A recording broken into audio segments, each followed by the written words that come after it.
But I want to begin by asking you, Shehzad Poonawalla. Congress says, stop this Jhula diplomacy, discuss China in Parliament. Why is the government hesitant to discuss Chinese actions on the floor of the House, sir? Gaurav, I won't quote Chinese philosophers, but closer home, the Mahabharata teaches us that even when the Pandavas and the Kauravas fought against each other, when there was an external threat, Yudhishthir said that we are not 100 versus 5, we are 105. And that's what the essence is. There should be no Rajniti over Rashtaniti and Rashtra Suraksha. There should be no Dalhit over Deshhit.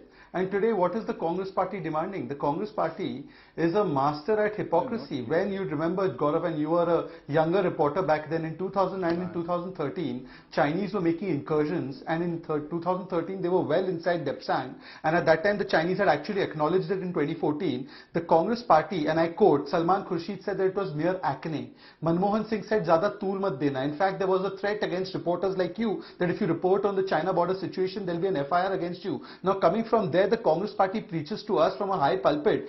Look at the rules of Parliament. The rule number 186 of Lok Sabha, Clause 17 clearly says that there can be no discussion that refers to seeking of disclosure of information about matters which are in nature secret. And referring to this rule, whether it was Mr. Chidambaram after 26/11 laid a statement, no discussion. In 2010 session, 6th March 2007, an actual attack on the MP Sunil Kumar Mahato, no discussion, only a paper was laid. 2012 session, 2007 about serial bomb blast in UP, only a paper was laid. 2015 session, 26/11, no paper, no discussion, only a paper was laid. This is past precedent of Parliament. This is what they have also done. This is because there are certain matters which can't be revealed upon. But yes, I will tell you what is the fundamental difference between us and them. The fundamental difference is that once upon a time a defense minister in this country unfortunately got up and said that building no infrastructure along the LAC was the best policy, and we've reversed that policy. And you are yourself at the Sela tunnel, which you saw completed. You also saw 8 more tunnels being completed, 11 additional tunnels being made, the Western Ladakh and Zanskar Valley alternative routes being done, DSDBO being made into Class 70 road, 22,000 troops going to be stationed in the temperature habitat control epicenters that we are making there. Apart from that, the Rafales, the S-400s, the road connectivity, advanced landing grounds, airlines and other rail lines, all being put in Arunachal Pradesh. In just is this not a sign of strength? Okay, you're saying it's a sign of strength, the kind of infrastructure development that's taking place. But Nasir Hussain, government says both Rajnath Singh and Dr. Jaishankar, they've made a statement in Parliament. Why is the Congress not satisfied? If there is an ongoing operation, they say, why would you want to discuss it? It will only benefit the adversary. And why does Rahul Gandhi believe that our soldiers got bashed up in Arunachal Pradesh when the army claims the opposite?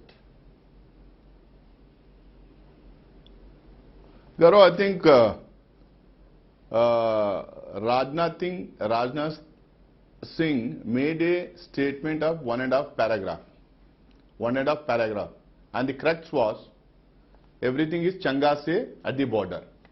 Jaishankar ji made a statement on external affairs, and there was no mention of, there was absolutely no mention of Chinese incursion in that. He spoke about rest of the world, India's relation and engagement with rest of the world. There was no mention of Chinese incursion. I was the one who asked him the question.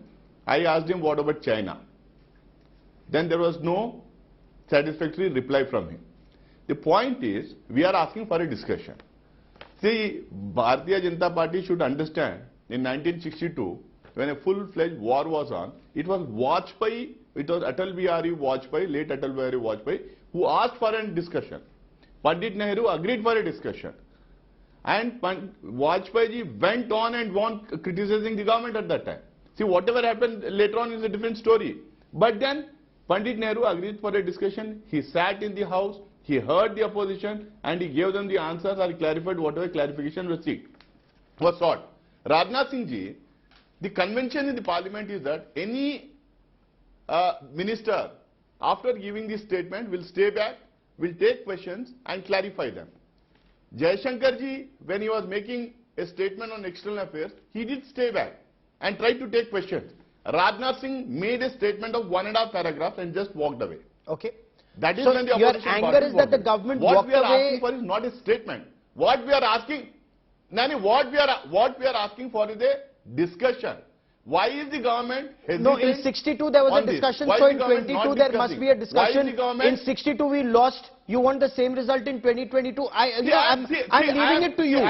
you know, is a discussion more No, no, important or is winning against China more important as far as, you know, our leadership is concerned? But let me put that to General Meston. Sir, as a student of the subject, I will only put it to General Meston. General, give us a soldier's perspective on this political fight that's happening in India. Sir, you must. I'll come back to you. We'll keep it conversational, and that is why I also cut Shehzad Purawala short. I'm still not. General Meston, give us a soldier's perspective on this political fight that's happening. How would China, the Red Army, in your military games, if we were to take that simile, how would China be reacting to what's happening in India? Gaurav, a soldier's perspective is very clear. Soldier's job is to do the duty and fight for the country. As regards the political scene is concerned, as a soldier, again I feel that the nation needs to be united as one, put up as one common friend, so that the Chinese side does not benefit in any manner. And whatever differences we have, political differences shall be there and should be there.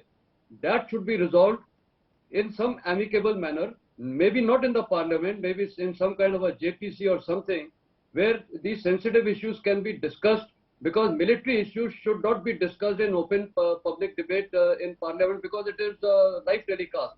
But certain aspects of economic, diplomatic, which I think could be discussed, but again at the appropriate time, because there should be unison of effort. We need to have a whole of nation approach as to what should be a strategy against LFC or against China. And as of now, you think we don't have a whole of the nation approach? Is that your appreciation of this situation? No, my point is something different, Gaurav. Point one is we have to act in unison as one nation. That is point one. Point two is, as a nation today, again, everyone looks for what is the strategy against China. Where is the friction point? The friction point is only in the line of actual control. Since 1988, the JWG was formed during Rajiv Gandhi's visit. We have had 15 rounds of talks. There have been 93, 96, 2005, 2012 agreements. But nothing has moved ahead because tried a level base. But what has happened, the Chinese have not been so cooperative.